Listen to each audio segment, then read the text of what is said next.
Saludos, Miss. En esta oportunidad vamos a exponer junto con mi grupo, mi compañera Geraldine, mi compañero José María y yo, el tema de psicología del desarrollo humano. Somos el grupo 5. Vamos a exponer sobre el adulto mayor. Listo. O también llamado el adulto tardío. ¿Qué es el adulto tardío? Cuando hablamos del adulto tardío, nos referimos a las personas que tienen más de 60 o 65 años. Recordemos que independientemente de acuerdo a los diferentes autores, se considera la edad. Es un periodo donde el cuerpo cambia, la mente funciona de manera diferente y las emociones se vuelven más profundas, más sólidas, más permanentes. Pero lo más interesante es que a pesar de todos estos cambios, muchas personas encuentran estabilidad, sentido y calma en esta edad. Es una etapa más larga que tiene el ser humano, lleno de muchas consolidaciones en todo aspecto de la vida. También veremos las características de conductuales del adulto tardío, las principales. Tenemos, por ejemplo, en cuanto a su comportamiento, las personas mayores suelen buscar tranquilidad y rutinas más ordenadas, como que ya tienen bien definidos qué les gusta, qué no les gusta, qué disfrutan y qué no disfrutan, qué cosas sí podrían hacer y qué cosas definitivamente no harían. También esas suelen seleccionar actividades que realmente les aportan bienestar, piensan mucho en su bienestar, en qué les hace bien, evitan situaciones de estrés o mucho desgaste, cuidan mucho sus hábitos alimenticios, por ejemplo, a su rutina de descanso, a su actividad física, entre otros. También se esfuerzan más en el autocuidado y mantener su independencia, como decíamos, ¿no? Ya cuidan mucho más que en otras etapas su salud y su bienestar personal. Esto tiene mucho sentido, ya que cuando recordamos la teoría de Erickson, que dice, ¿no? Que esta etapa en las personas es una etapa muy reflexiva sobre su vida, como de analítica, de analizar, recordar qué tanto hicieron. Y bueno, si se sienten en su historia, que su historia tuvo un sentido, actúan desde la serenidad, calma. Es decir, cuando han logrado sus objetivos, han logrado al menos parte de lo que han deseado toda su vida, están en calma y tranquilidad, serenidad, ¿no? No hay muchas emociones, pues no, es una etapa donde están serenos. Pero si no han logrado esto, puede aparecer frustraciones y arrepentimiento, lo que a veces coloquialmente se les llama, ¿no? Como personas adultas o viejitos amargados. Sin embargo, también encajan con el modelo de SOC de Baltes, que explica que en la vejez uno aprende a elegir bien sus batallas. Ya saben qué les preocupa y qué no, o en qué enfocar su energía y en qué no. Seleccionan lo importante y lo que no es tan importante. Optimizan el tiempo porque tienen como una sensación como que el tiempo ya no tienen. Entonces optimizan de una mejor forma y compensan las limitaciones. Son personas más maduras, más estables, que ya han tenido muchísimas experiencias y se autoconocen mejor. Ahora vamos a ver el- las características también en el tema de qué es lo que baja, qué es lo que disminuye en estas personas adultas o en la adultez tardía. La rapidez para procesar información. De una u otra manera, los pensamientos no son tan fluidos. Los focos de atención no son tantos como en la juventud o en la adolescencia, ¿no? La atención dividida hace varias cosas a la vez. Como decíamos ya, los focos de atención ya no están pensando al mismo tiempo en muchas cosas. Se dedican serenamente a una cosa, luego a la otra, y si hoy día no alcanza algo, ya mañana lo termina, ¿no? Pero ya lo está en un estrés constante. La memoria, todas maneras, la memoria inmediata se pierde. ¿Dónde dejé mis llaves? ¿Dónde dejé mi taza, mi libro que estaba leyendo? Eso, ¿no? Pero sí mantienen algunos recuerdos fuertes con anterioridad en la historia. Lo que se mantiene y mejor en esta etapa es la sabiduría, es decir, la causa-efecto de las acciones. la experiencia para resolver problemas debido a todas las vivencias que han tenido, como que ya se conocen mejor también a las personas y resuelven de una mejor forma los problemas o dificultades que pueden tener. También la calma para decidir, son más tranquilos, menos emotivos. La euforia prácticamente aquí no se evidencia, es muy poco. Entonces con calma toman decisiones y siempre enfocándolos en su bienestar, que ya se preocupan en sí mismos. La comprensión de situaciones sociales.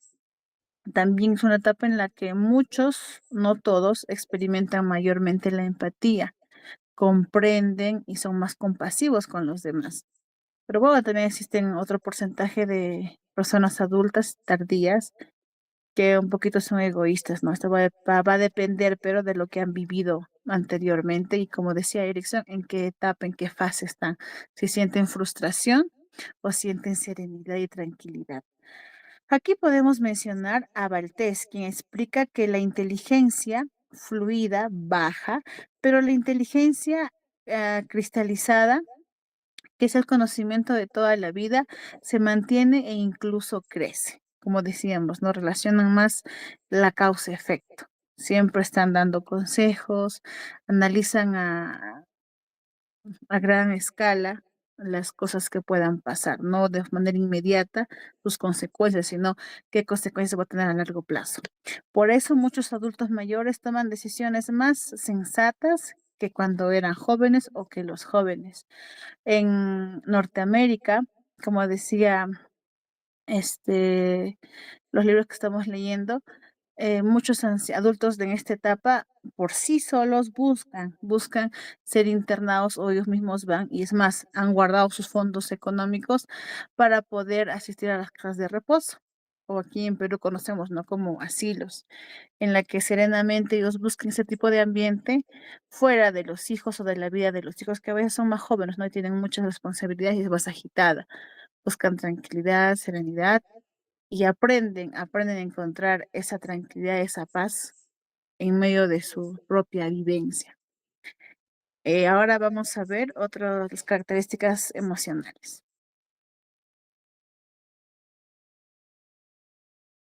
Ya.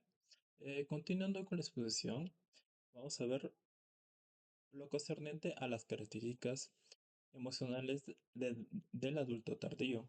Para esto primero vamos a comprender el aspecto emocional del adulto tardío, que debemos partir de un fenómeno clave descrito en la literatura actual, que es la paradoja del bienestar.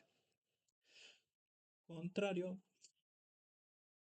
al estereotipo que tenemos que la vejez es una etapa tanto de tristeza como caída, e- esto indica de que la evidencia sugiere que los adultos mayores suelen reportar tanto niveles elevados concernientes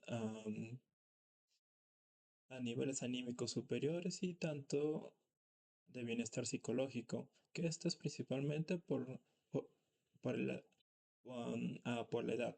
Que esto está relacionado principalmente a que los adultos, como característica, valoran mucho más el tiempo con la familia y tanto con los amigos cercanos, que eso se puede am, manifestar tanto en en la regulación emocional que vemos cuando los adultos están conversando, ya no son tanto, ya no son tan, tan irritables, tampoco se molestan muy rápido, ¿no? Sino que mantienen sus grados emocionales estables, ¿no? Esto quiere decir que cuando una persona suele estar en una discusión tanto de manera física como psicológica, bueno, pues en este caso los adultos suelen regularlo más, ¿no? Para esto también está relacionado que buscan una mayor estabilidad, cariño y también tranquilidad. Esto principalmente también relacionado con la edad, eh, que haciendo pues, una comparación o con las primeras etapas donde el joven busca diversión, aventura, En esta etapa casi todo se relaciona a aspectos de ser más serios, más puntuales, más responsables, ¿no? Como indica Carstensen con su teoría de la selectividad socioemocional, al sentirse el tiempo más corto, las personas priorizan lo que le hace bien emocionalmente, ¿no? Para esto vamos a seguir con otros aspectos que están relacionados a este tema, que es el aspecto laboral. ¿Cómo, cómo funcionan los adultos en esta etapa? Principalmente sugiere que su fortaleza principalmente es la experiencia, ya que esto se dota de un buen juicio, calma y también de capacidad para orientar a los demás, ¿no? Prefieren como trabajos más flexibles y también como roles para hacer consultoría, ¿no? Debido a su vasta experiencia. También suele pasar acá en aspectos importantes donde los adultos son discriminados por la edad. Es, este no es un tema ajeno porque todas las empresas cuando suelen contratar a personal siempre se fijan en la edad, ya sea para puestos como almacén que prefieren a gente joven, ¿no? Pero para puestos directivos ya a personas mayores, ¿no? Siguiendo con esto, vamos a ver lo que es el aspecto social. ¿Cómo se socializan los adultos en esta etapa? Principalmente sus grupos de amigos suelen ser mucho más cercanos porque valoran el tiempo, ¿no? Ya no están tanto enfocados en el futuro, en qué hacer, sino en todo, en casi todo vivir en el presente, ¿no? Por ende, sus reuniones son más significativas, ¿no? Por ende, también esto forma parte de la familia. Si la familia suele ser muy unida, pero ellos también, el ambiente es muy grato. Por último, vemos también que en el aspecto social, los adultos ayer a esta etapa suelen ser un poco discriminados, ¿no? Principalmente porque está el riesgo de que no los acepten como son, ¿no? Por ahí dicen de que los adultos mayores suelen ser como niños, ¿no? Hay que tener cuidados, hay que mantener, hay que mantenerlos vigilados porque un día de estos se pueden desaparecer, ¿no? Es un decir, ¿no? Para seguir con la exposición, bueno, le dejo a mi compañera. Cambios neurológicos en el cerebro. A nivel del cerebro, los cambios son progresivos. Por ejemplo, disminuye un poco el tamaño del cerebro. Las conexiones entre neuronas se reducen, la velocidad para procesar información también baja. Pero algo importante que podemos decir sobre esto es que el cerebro sigue teniendo plasticidad. Es decir, todavía puede aprender, adaptarse y crear nuevas conexiones, sobre todo si la persona hace ejercicio, socializa y estimula su mente. Esto es una de las mejores noticias sobre el envejecimiento, que no estamos programados para dejar de aprender. Continuando, diferencias entre hombres y mujeres. En el adulto tardío encontramos algunas diferencias cognitivas. Por ejemplo, las mujeres suelen mantener mejor la memoria verbal y los varones conservan más habilidades especiales. En lo emocional, las mujeres suelen tener redes sociales más cercanas y los hombres pueden ser más vulnerables al aislamiento emocional. En la salud, las mujeres viven más años, pero con más enfermedades que no son mortales. Los hombres tienen más riesgo de enfermedades cardíacas. Estas diferencias no solo son biológicas, también tienen que ver con los roles y estilos de vida que hombres y mujeres llevan a lo largo de su vida. Para finalizar, en conclusión, en resumen, el adulto tardío no es una etapa de pérdida absoluta, es una etapa donde las personas reorganizan sus prioridades, valoran más sus relaciones, reconocen lo que han vivido y sobre todo encuentran nuevas maneras de seguir creciendo. Las teorías psicológicas nos ayudan a entender que en la vejez aún hay espacio para el desarrollo, la emoción, la sabiduría y el aprendizaje. Gracias.